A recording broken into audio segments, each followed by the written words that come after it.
নমস্কাৰ, মোৰ নাম শ্ৰী উত্তম চেত্ৰী। মই ৭১ নং লেলা গাঁও পঞ্চায়তৰ ২ নং খণ্ডৰ ৱাৰ্ড মেম্বৰ কেণ্ডিডেট, নিৰ্দলীয় কেণ্ডিডেট, ৰাইজৰ মনোনীত পাৰ্টি।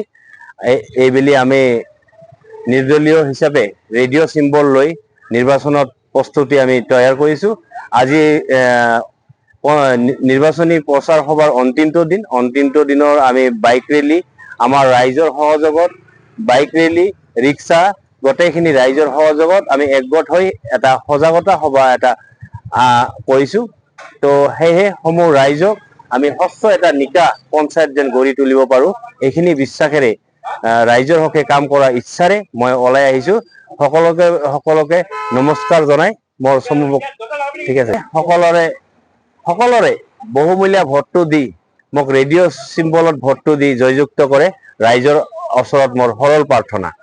কেনেকুৱা এখন পঞ্চায়ত বিচাৰে? মই এইবুলি ৰাইজৰ, যিহেতু মই ৰাইজৰ নমিনেশ্যন হৈ কিনে মই খেলিব ওলাইছোঁ, মই একদম সঁচা এটা নিকা এটা পঞ্চায়ত বিচাৰোঁ।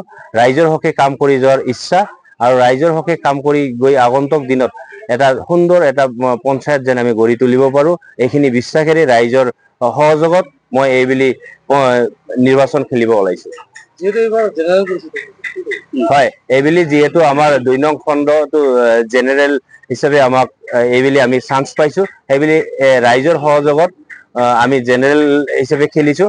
আমাৰ ইয়াতে সভাপতিত্ব হোৱাৰ কোনো আমাৰ কিবা নাই, আমি যিহেতু সদস্য হৈয়ে থাকিম।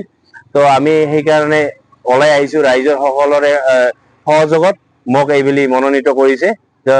ৰাইজৰ হকে কাম কৰি যোৱাৰ বহুত ইচ্ছা, এটা সঁচা এটা নিষ্ঠা এটা পঞ্চায়ত গঢ়ি তোলাৰ আমাৰ এটা প্ৰচেষ্টা, আমি এইখিনি আমাৰ